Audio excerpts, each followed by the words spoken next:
Bismillahirrahmanirrahim. Jamaah yang semoga dirahmati oleh Allah SWT. Assalamualaikum warahmatullahi wabarakatuh.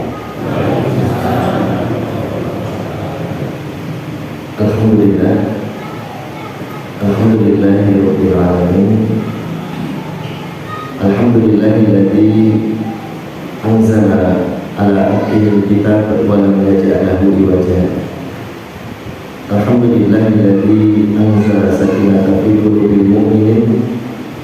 Asyhadu an la ilaha illallah wa na'budu wa nasta'in. Wa asyhadu anna Muhammadan abduhu wa rasuluh. Allahumma shalli ala sayyidina Muhammadin wa ala alihi wa ashabihi wa man tabi'ahum bi ihsan ila yaumil. Amma ba'du. Segala puji dan syukur kita haturkan kepada Allah Rabbul Alamin, serta berharap dan berdoa semoga Allah ampuni segala dosa dan kesalahan kita. Semoga Allah ampuni segala dosa dan kesalahan keluarga kita, anak-anak kita, para pemimpin kita, semuanya semoga Allah ampuni. Dan semoga Allah berikan kepada keluarga sekalian ilmu yang bermanfaat. Rabbi zidni ilma warzuqni fahma. Segala puji dan syukur hanya kita panjatkan kepada Allah Rabbul Alamin yang sampai detik ini, sampai saat ini Allah tidak berhenti menurunkan nikmatnya kepada keluarga Palestina. Yang sampai detik ini Allah tidak berhenti terus mengatur makhluknya, tidak mengantuk dan tidak tidur. Dan alhamdulillah, semoga kita termasuk orang-orang yang bersyukur kepada Allah, sebagaimana yang Allah sebutkan di dalam surat Al-Kautsar, Inna a'tayna Al-Kautsar. Allah telah memberikan nikmat yang banyak kepada kita. Al-Kautsar, fasalli, maka dirikanlah salat. Salah satu bentuk rasa syukur kepada Allah adalah salat kita. Maka semoga salat kita maghrib pada hari ini berjamaah sebagai wujud rasa syukur kita kepada Allah Subhanahu wa Ta'ala. Salat dan salam semoga selalu tercurahkan kepada Rasulullah Muhammad sallallahu alaihi wasallam. Jamaah yang semoga dirahmati dan diberkahi Allah Subhanahu wa Ta'ala. Salah satu hal yang istimewa dalam diri seorang yang beriman itu adalah ketika mereka bertemu. Salah satu hal yang istimewa adalah pertemuan antara orang yang beriman. Ketika orang beriman itu bertemu, maka itulah hal-hal yang menyebabkan menjadi istimewa. Oleh karena itu pertemuan kita di masjid ini, di masjid yang mulia ini tentunya pertemuan yang istimewa, pertemuan yang sangat Allah cintai, pertemuan yang sungguh luar biasa.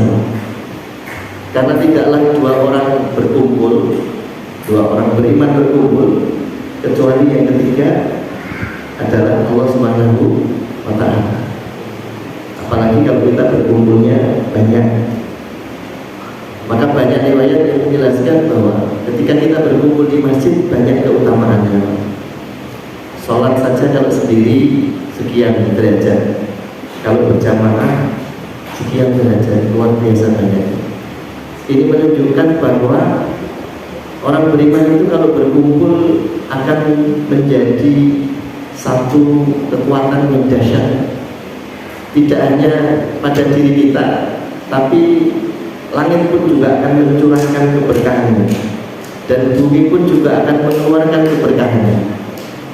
Sebagaimana Allah firmankan di dalam Al-Quran, A'udzubillahi minasyaitonirrajim, walau ana 'alal qura, seandainya satu negeri mereka mau meningkatkan iman dan takwanya, maka keberkahan dari langit dan dari bumi akan keluar. Ini menunjukkan bahwa kita berkumpul itu adalah hal yang istimewa. Ada sebuah kisah kisah nyata. Di malam hari ada seorang yang sholat di masjid. Kisahnya singkat saja. Sholat di malam hari, dia sholat di masjid, kemudian dia pulang Pak, sampai di rumah ternyata HP-nya ketinggalan Pak. Setelah HP-nya ketinggalan, karena dia rumahnya agak jauh, dia kembali Pak. Ternyata di situ ada seorang laki-laki yang sedang sholat dengan menggendong anaknya yang sedang tidur, dan dia meneteskan air mata ketika sholat itu.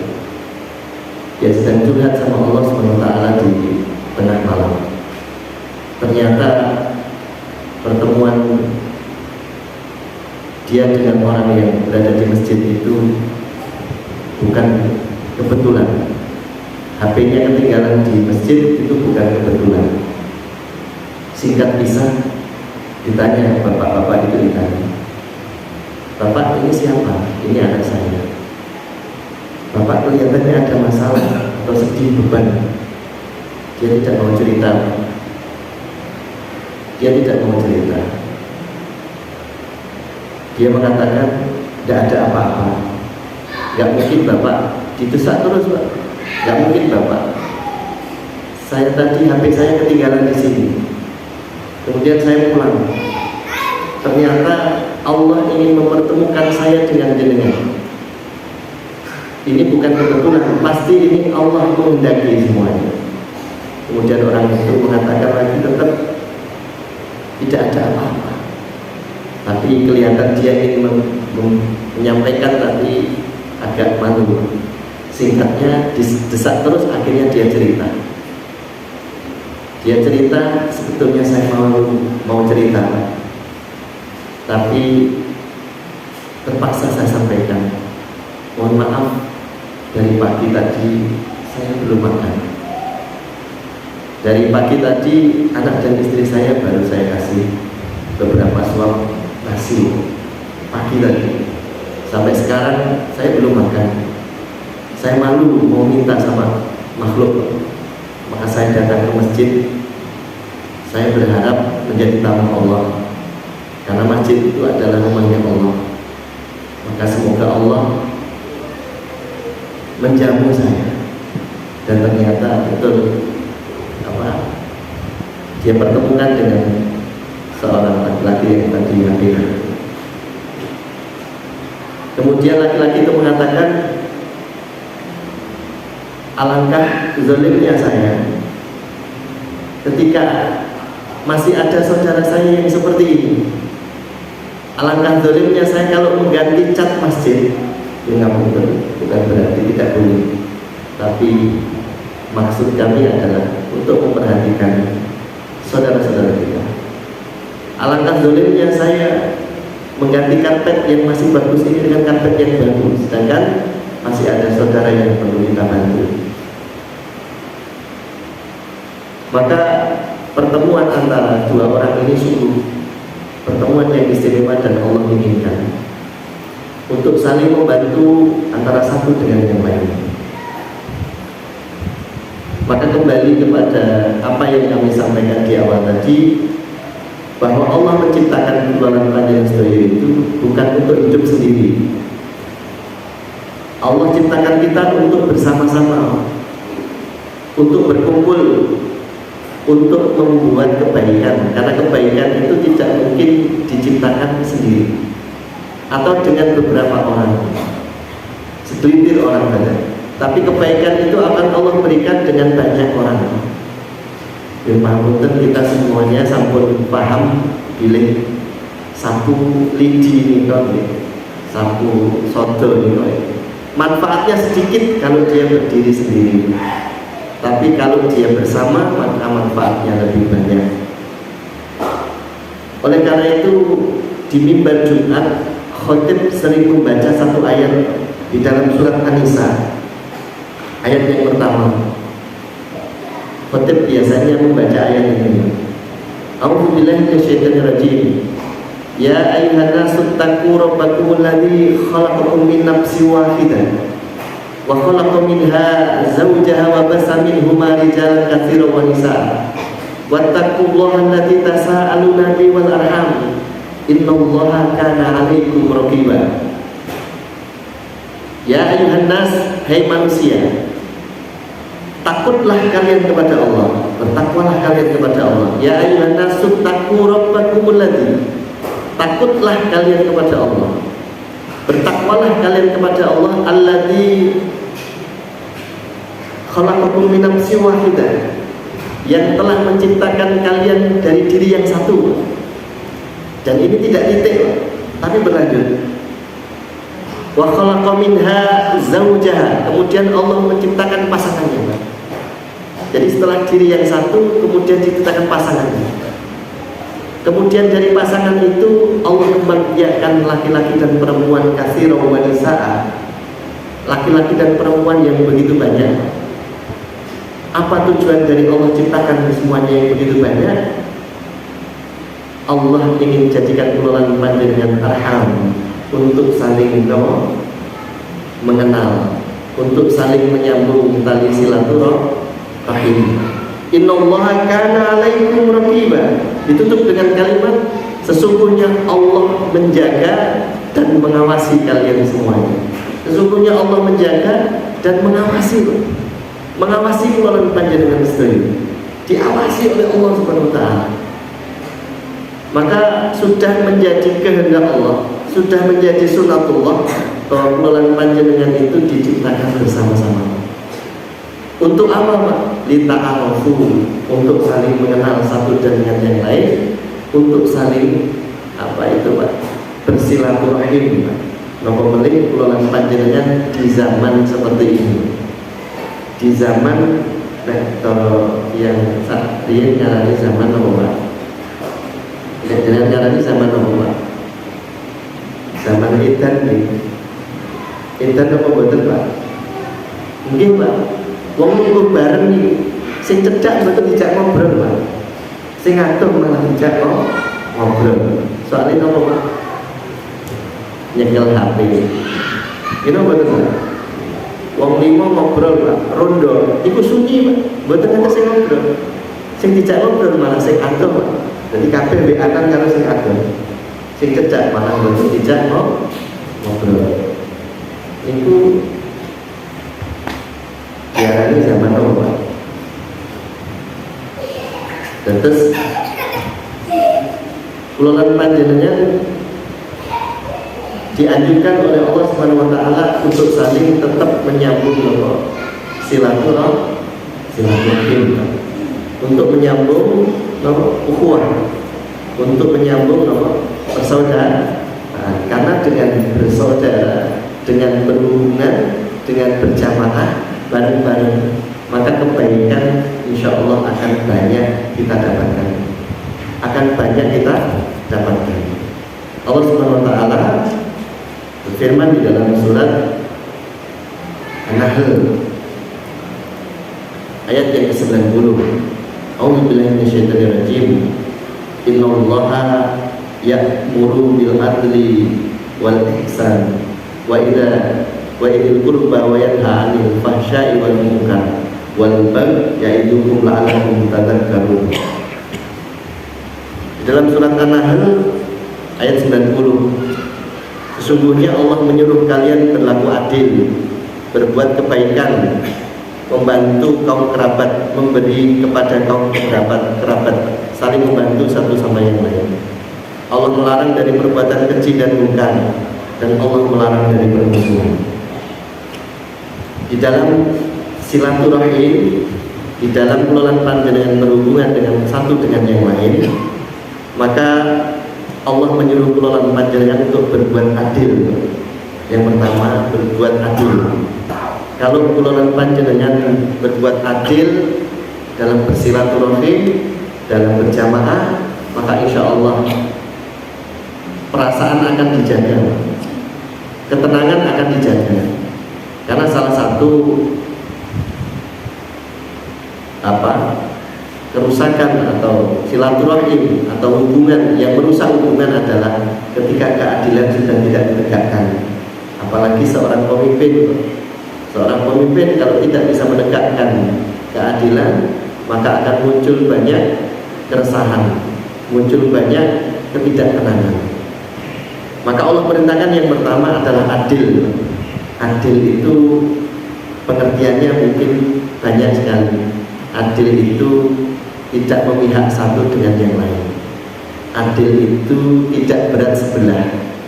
Adil itu tidak pilih kasih. Jadi kalau kita berhubungan dengan satu dengan yang lain, maka menawi kita terapkan sing dimaksud buat pilih kasih itu pripun. Sing dimaksud seimbang itu pripun. Hidup bertetangga, hidup bersama, dan seimbang itu pripun. Monggo kula panjenengan pahami masing-masing. Kemudian yang kedua, berbuat kebaikan.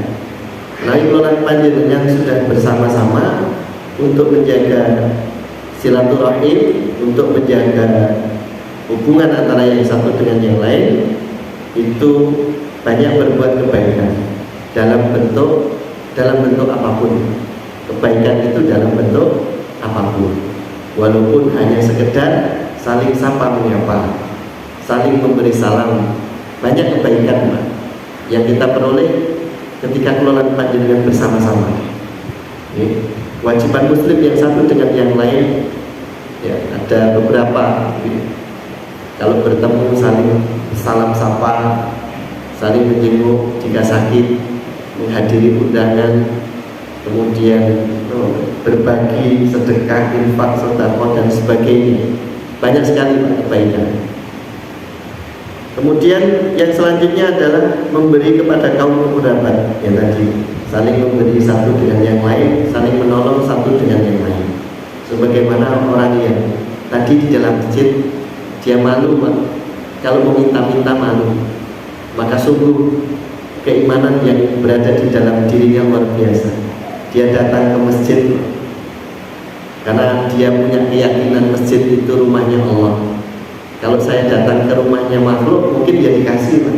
Kemudian dia minta, Assalamualaikum, Waalaikumsalam, wonten apa Pak? Ngapunten Bapak, kula dari pagi tadi dari mana? Tapi dia malu Pak. Dia malu, maka dia datang ke masjid. Biarkan Allah nanti yang ngatur, biarkan Allah nanti yang akan mengatur urusan saya.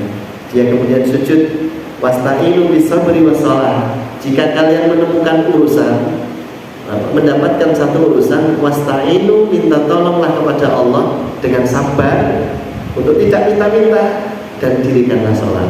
Maka dia sholat, dia menangis di hadapan Allah, dan Allah itu Ar-Rahman Ar-Rahim. Maka diutuslah saudaranya yang datang kepadanya. Inilah cara Allah menolong hambanya, luar biasa. Kemudian Allah melarang panjenengan berbuat keji dan mungkar. Melarang panjenengan dilarang untuk berbuat permusuhan, karena orang muslim yang satu dengan yang lain itu adalah saudara, dan yang mempersaudarakan Allah. Yang mempersaudarakan adalah Allah SWT. Kalau kita saudara senasab, yang mempersaudarakan adalah orang tua kita. Itu Pak Le, itu Pak D, itu anak, itu ponakan dan sebagainya. Itu yang menjadikan dia tahu bahwa itu saudaranya. Tapi orang yang beriman adalah bersaudara, dan yang memberitahu adalah langsung Allah Subhanahu wa taala dalam surat Al-Hujurat, innamal mu'minuna ikhwatun. Sesungguhnya orang beriman itu bersaudara. Sesungguhnya orang beriman itu bersaudara antara satu dengan yang lain. Fa aslihu baina akhawaykum, maka damaikanlah saudaramu jika ada yang bertikai, jika ada yang bermusuhan.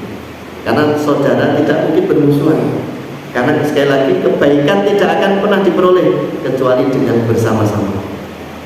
Kebaikan tidak akan pernah didapatkan kecuali bersama-sama. Oleh karena itu, mari kelola panjenengan selalu menjaga hubungan antara yang satu dengan yang lain, hubungan antara muslim yang satu dengan yang lain. Dan ini adalah salah satu kewajiban. Kalau tidak keliru, ini pun tanggal berapa Pak? Bulan mulut ya Pak ini. Pun masuk mulut dereng. Dereng. Kulo namung kertas tanggalan nek tanggal 17 niku abang. Soalnya nek kulo ngerti tanggalan abang niku seneng. Nggih, jenengan teman boten? Kulo niku ngerti kalender ditiri tanggalan abang niku mesti seneng, Pak. Tanggal 16 niku Maulud Nabi gimana? Nabi kelahiran Nabi di libur kan. Jadi kan ngetes betul, Pak. Betul ngetes nih, betul pengaruh ya tanggalan jenengan.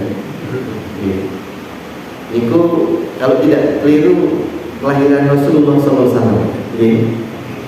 Nabi SAW lahir, Pak. Dan Nabi Muhammad SAW lahir diutus oleh Allah, sebagaimana beliau sebutkan dalam satu riwayat, innama bu'istu li'utamima makarimal akhlaq, bahwa aku diutus untuk menyempurnakan akhlak, untuk menjalin atau untuk mendidik akhlak yang baik, Pak. Maka beliau memiliki akhlak yang mulia. Akhlak seseorang itu akan teruji kalau bersama. Nek dewi betul sakit, Pak. Tapi pun orang itu dikatakan baik atau tidak kan betul sakit nek dewi. Hidup di hutan sendiri terus dia dikatakan baik kan betul sakit, Pak. Akhlak seseorang akan teruji kalau dia bersama dengan orang lain. Bersama dengan orang lain, berkumpul dengan orang lain, maka dia nanti akan teruji akhlaknya seperti apa. Nabi Muhammad diutus bukan untuk menghancurkan, Pak, tapi mengasihi. Kalau nabi-nabi sebelumnya bukan berarti tidak baik. Kalau kita lihat, Pak, Nabi Nuh, Nabi sebelum Rasulullah itu kaumnya dimusnahkan. Misalnya Nabi Nuh, ya Allah, saya sudah berdakwah selama 950 tahun, siang dan malam berdakwah, mengajak mereka untuk menyembahmu gitu.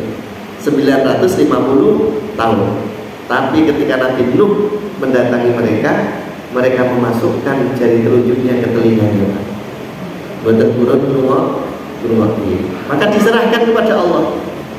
Maka buatlah bahtera Nuh, buatlah bahtera. Allah akan mendatangkan air bah, datangkan hancur, musnah. Dan yang bersama Nabi Nuh tidak lebih dari 80 orang. Nah, keturunan Nabi Nuh itulah yang kemudian menurunkan nabi-nabi dan bangsa-bangsa selanjutnya.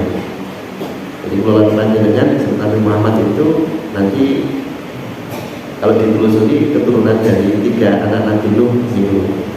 Dan Nabi Muhammad diutus bukan untuk memusnahkan, Pak, untuk mengasihi. Karena Nabi Muhammad diutus untuk akhir zaman. Nanti kalau dikirim air bah, selesai, Pak, urusan selesai. Jadi Nabi Muhammad tidak untuk memusnahkan atau menghakimi, tapi menyayangi, merangkul satu dengan yang lain. Pripun carane kesane sedanten dan tersaing menjadi baik. Maka ini pentingnya keluarga panjenengan menjalin silaturahim, mengenal satu dengan yang lain. Maka sesepuh riyen ketika dadi wong iki sing penting mangan ramangan, sing penting kumpul memang nggih. Nek sakniki kumpul kok ora mangan kita ya ora patut gitu. Maka alhamdulillah sing penting kumpul gitu. Malam buatan malam sing penting kumpul. Soalnya pernah, Pak, di kampung saya ada takmir masjid yang ada seorang pemuda, Pak, kalau ke masjid itu cuma nginguk neng cendilo, saking boten sabari takmire terus ngeloke, Pak. Rasanya nginguk masjid ora ada wedang. Ngoten iki, Pak. Bar niku tiyang niku boten tahu teng masjid, Pak. Boten tahu teng masjid, terus membuat perkataan yang menyebarkan ke seluruh ojo nang masjid ora ada wedang. Ngoten. Aku mau bantu neni yo, ngoten. Bantu neni, nginguk-nginguk tendelo lho. Nginguk-nginguk teng tendelo. Iku, Pak. Kulo kemutan saestu, Pak. Dugi sakniki. Jadi tiang niku meradul teng kula. Wong kula iki canen niku, Pak. Kulo iku nginguk masjid iki maksudnya wis akeh wong urung ngoten nggih. Tapi salah tafsir nggih, Pak. Jadi menjalin silaturahim itu sungguh luar biasa. Menjalin apa? Ukhuwah atau persaudaraan antara sesama muslim satu dengan yang lain. Dan bekalnya kesalimlolan panjenengan terjalin hubungan yang baik, bekalnya yang pertama adalah keyakinan kepada Allah, niat yang baik karena Allah. Karena orang yang niatnya karena Allah, apapun karena Allah, maka sungguh nanti Allah yang akan membalasnya. Dan kalau ditanya, itu pasti jawabannya karena Allah. Pak, nopo mas, kok jenengan bantu kula niku nopo to Pak? Ini semuanya karena Allah. Kok jenengan repot-repot bantu kula niku nopo to Pak? Jenengan iki gak repot dhewe, jenengan kok bantu kula? Semuanya karena Allah. Nopo jenengan boten maos Quran?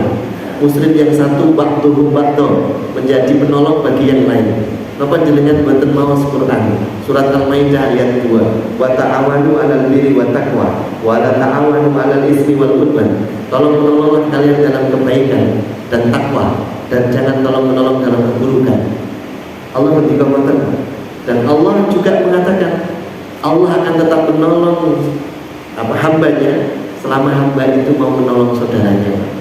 Jadi ketika kita saling tolong menolong, pertolongan Allah pasti akan datang. Pertolongan Allah pasti akan menghampiri kita. Pasti Allah akan memudahkan urusan kita.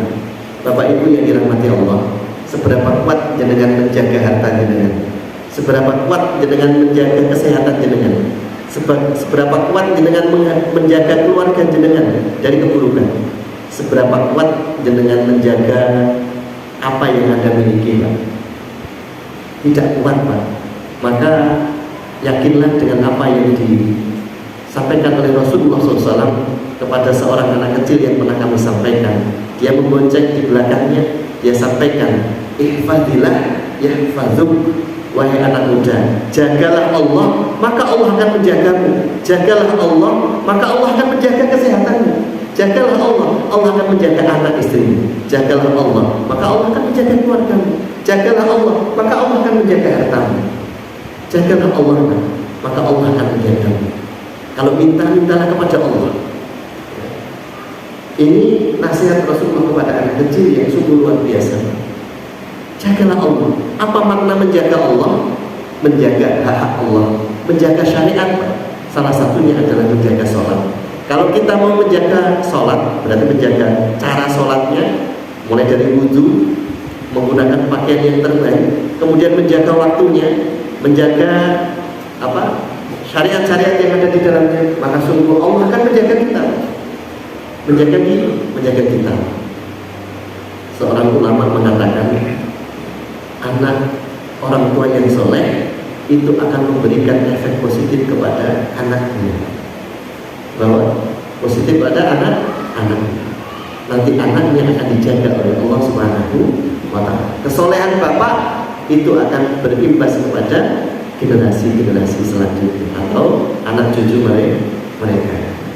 Oleh karena itu Bapak Ibu yang dirahmati Allah SWT, kita saling menjaga silaturahim, dan salah satu untuk menguatkan silaturahim, ukhuwah kita adalah akidah kita yang kuat, keyakinan kepada Allah bahwa kita menolong saudara kita bukan karena yang lain, tetapi karena Allah Subhanahu wa Ta'ala. Dan yang kedua, agar silaturahim berjalan dengan baik, tentunya keluarga panjenengan menjaga hal-hal yang tidak merusak hubungan antara muslim yang satu dengan yang lain. Ketika kita bersama, Masya Allah, luar biasa, akan memberikan efek yang luar biasa. Maka dalam pertemuan yang pada hari ini, saya juga menyampaikan, Pak, apa saja yang merusak hubungan silaturahim, apa saja yang merusak, semoga nanti kita bisa menghindari. Kalau tadi sudah kami sampaikan tentang apa yang menjadikan kebaikan dalam hubungan antara satu orang dengan yang lain, atau satu kaum atau komunitas agar baik, bagaimana surat An-Nahl ayat 90, innallaha ya'muru bil adli wal ihsan, berbuat adillah kalian, berbuat baiklah kalian, membantu satu dengan yang lain, jangan membuat permusuhan dan sebagainya. Maka yang pertama, agar hubungan silaturahim, persaudaraan kita tetap menjadi persaudaraan yang dirahmati dan oleh Allah. Yang pertama adalah menukil apa yang disampaikan oleh Syekh Ahmad Syarif An-Nasan. Beliau mengatakan yang pertama adalah jangan tamak terhadap dunia, jangan rakus terhadap dunia, jangan tamak terhadap dunia. Dan dunia itu banyak sekali, bisa harta, bisa tahta, bisa kedudukan dan sebagainya. Ketika seseorang sudah tamak rakus terhadap dunia, maka dia menghalalkan segala cara. Bahkan saudaranya pun dikorbankan, saudaranya pun dikorbankan karena dia tamak terhadap dunia. Sahabat Sahal bin Sa'ad radhiyallahu anhu diriwayatkan oleh Al-Hakim bahwa Nabi SAW memberikan nasihat kepada golongan pada istri. Beliau mengatakan, Rasulullah SAW bersabda, bersikaplah zuhud kepada dunia, bersikaplah zuhud kepada dunia, maka Allah akan mencintaimu. Dan bersikap zuhudlah terhadap apa yang dimiliki orang lain, maka orang-orang lain akan mencintaimu. Jadi berzuhudlah sederhana terhadap dunia, itu sederhana, tidak berlebih-lebihan. Dalam surat At-Takasur, bahwa panjenengan mungkin menjadi nasihat bagi kita, alhaakumut takasur hatta zurtumul maqabir. Berlomba-lomba dalam mencari dunia, lupa terhadap kewajiban, lalai terhadap hak dan lalai terhadap saudara. Maka berzuhudlah, berlakulah sederhana terhadap dunia, maka Allah akan mencintaimu. Dan berzuhudlah terhadap apa yang dimiliki orang lain, artinya tidak mengharapkan apa yang dimiliki orang lain. Jadi kalau mungkin kita melihat orang lain, ya, pengen memiliki apa yang dimiliki orang lain, maka insya Allah orang itu akan mencintai kalian. Akan muncul rasa cinta antara diri satu dengan orang yang lain itu. Ini hal-hal yang bisa merusak persaudaraan di antara sesama orang beriman, yaitu tamak terhadap dunia, sehingga dia mungkin akan menghalalkan segala cara untuk mendapatkan apa yang dia inginkan tadi. Misalnya seorang penjual, maka dia akan mencari harta lewat saudara dengan cara-cara yang tidak dihalalkan oleh Allah SWT. Kalau dia menjual makanan, dia akan mencari bagaimana makanan ini lakunya, modalnya kecil, dengan cara yang tidak baik, kemudian tapi mencelakai saudaranya.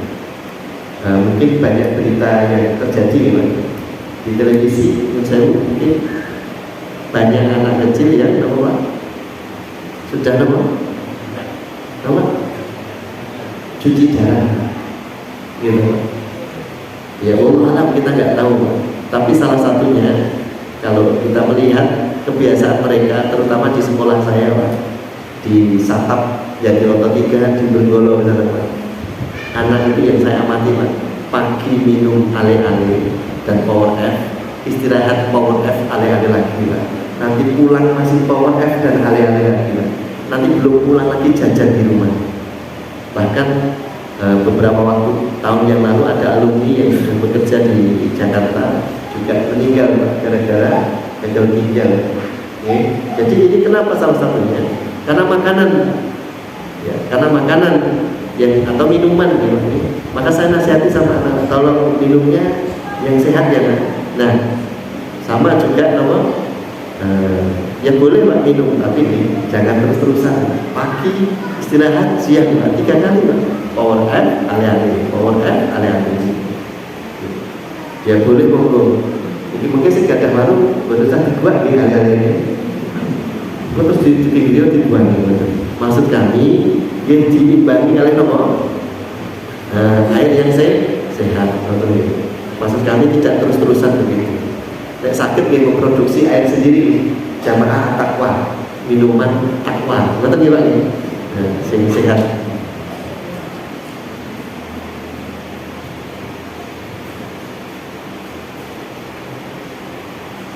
Di dalam surat Toha tentang yang kami sampaikan di awal tadi Pak, tentang tamak terhadap harta, Allah Subhanahu wa taala memberikan petunjuk, dan janganlah kamu tujukan kedua matamu kepada apa yang telah kami karuniakan kepada golongan-golongan dari mereka sebagai bunga kehidupan dunia untuk kami cobai mereka dengannya. Dan karunia Allah, karunia Tuhanmu adalah lebih baik dan lebih kekal. Jadi istilah itu apa Pak? Jangan memandang iri kepada Allah yang berikan karunia sebagian dari kalian, ya. Karena seseorang itu diberikan sesuatu berdasarkan kehendak Allah. Tujuannya apa? Untuk menguji Pak, saling memberi satu dengan yang lain dan saling menolong satu dengan yang lain. Kemudian yang kedua, yang merusak silaturahim atau ukhuwah adalah kemaksiatan, kemungkaran yang disebutkan dalam surat An-Nahl tadi, bahwa kemungkaran dan kemaksiatan itu akan merusak hubungan silaturahim. Maka kita jaga bersama, semoga kita terhindar dari kemungkaran. Dan ketika melakukan kemungkaran kemudian dinasihati, ya kita bersyukur Pak, ada orang yang mau menasihati kita. Tapi kadang-kadang nasihat itu justru dibalas dengan keburukan. Buat nomor-nomor sabar mau. Idfa billati hiya ahsan fa idzal ladzi bainaka wa bainahu adawatun ka'annahu waliyyun hamim. Idfa billati, jika kalian diperlakukan buruk, jangan dibalas dengan keburukan. Idfa billati hiya ahsan, balaslah dengan kebaikan. Maka insya Allah nanti Allah yang akan menjadikan hatinya lemah lembut Pak. Hatinya lemah lembut Pak. Sebagaimana Rasulullah SAW ketika beliau dicelakai sama orang-orang Yahudi, beliau selalu membalasnya dengan kebaikan. Dan apa yang terjadi? Dia masuk Islam gara-gara melihat Rasulullah SAW mulia hatinya Pak. Dicelakai terus, tapi beliau balas dengan kebaikan. Dicelakai terus, ya. Kita ingat kisah tentang orang Yahudi buta yang dipasang, ya, yang beliau suapin setiap hari, ya. Orang Yahudi buta itu menghujat Nabi Muhammad SAW, ya. Beliau Allah Nabi Muhammad, tapi Nabi Muhammad terus menyampaikan. Dia tahu setelah Nabi wafat ternyata tidak ada orang yang menyuapi lagi, dan dia tidak tahu kalau yang menyuapi itu Rasulullah SAW. Luar biasa hati beliau. Kemudian yang selanjutnya adalah berpegang teguh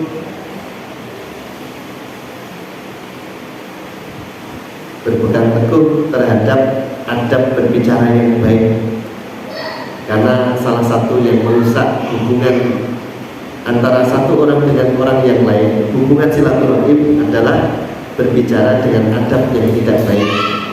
Ampun menyepelekan bicara Pak, karena perkataan itu sungguh kekuatannya luar biasa. Ada yang mengatakan lisan itu lebih tajam daripada pedang, gitu. Pedang. Jadi kalau kata-kata ini sudah keluar, tidak bisa ditarik lagi Pak. Tidak bisa Pak. Meskipun itu dijelaskan, tidak bisa Pak. Tidak bisa Pak. Kembali lagi nggak bisa, karena sudah tersebar. Apalagi kalau sampun tersebar ke grup WA, ditarik lagi mau tersakit Pak. Mau diklarifikasi nggak bisa. Maka ada seorang sahabat yang ngajari anaknya, nah tolong ini ada paku, nah tolong dipaku di tembok jadi paku dok nggak jadi nak, tolong dicabut lagi. Anak tadi kemudian bilang, bapak ibu itu mohon maaf menyambut benar, sini nak, tak kasih tahu, hati-hati kalau ngomongnya. Bapak ini ngomong apa tau kalau bahasa gitu, respon maaf mau nyambut tekan kini aku kandani, nek ngomong hati-hati, kan benar.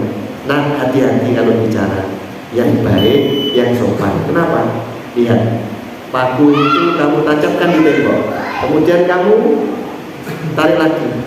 Saya tanya, temboknya kembali lagi atau luka? Ribut Pak, luka apa? Meskipun kau tarik kembali kata-katamu, tapi bekasnya masih menempel di tembok. Iya, boleh ibu-ibu. Ibu-ibu itu nangis marah, luka 2 tahun 5 tahun muncul semuanya gitu. Dan dhisik kowe, dan dhisik es rampung, ora dhisik kok. Betul Ibu. Ibu itu susah melupakan tapi mudah memaafkan. Ibu-ibu itu sifatnya susah melupakan tapi mudah memaafkan. Terus pripun Bu? Solusinya pripun Bu? Bapak-bapak itu gampang, ngono kok angel. Betul ya Pak? Ibu-ibu itu kalau dilukai susah dilupakan, nggak bisa Bu. Bahkan sampai mati diingat-ingat. Ning dimaafkan, betul lho Pak. Terus pripun Bu caranya? Kesane Allah itu. Diikhlaskan. Boten saged dilupakan tapi diikhlaskan. Sampun azan Bu. Kemudian mungkin tambah 1 saja Pak. Tambah 2 ya. Jadi ada bicaranya mau Bapak dijaga. Islam itu yang pertama bukan sholat Pak, bukan zakat Pak, bukan haji, tapi apa? Syahadat itu ucapan atau perbuatan Pak? Ucapan nih. Maka kalau ingin menjadi orang yang terbaik, mengucapkan kalimat syahadat berarti menjaga lisan yang baik. Karena salah satunya adalah Nabi pernah mengatakan may yu'minu billahi wal yaumil akhir, barang siapa yang mengaku beriman kepada Allah dan Rasulnya, hendaklah bicara yang baik atau apa? Diam. Berarti diam itu termasuk ibadah atau bukan? Ibadah. Betul. Jadi diam itu lebih baik daripada menawi ngendika ning apa? Selalu memunculkan keburukan. Yang selanjutnya itu bercanda yang berlebihan Pak. Bercanda yang berlebihan itu kertas gimana? Kok wajahmu koyo ngoten Pak. Itu bercanda yang berlebihan, misalnya sesuatu yang guyon Pak, ini guyon, kadang-kadang begitu Pak. Tapi jangan sampai berlebihan, karena bercanda yang berlebihan akan meruntuhkan kewibawaan.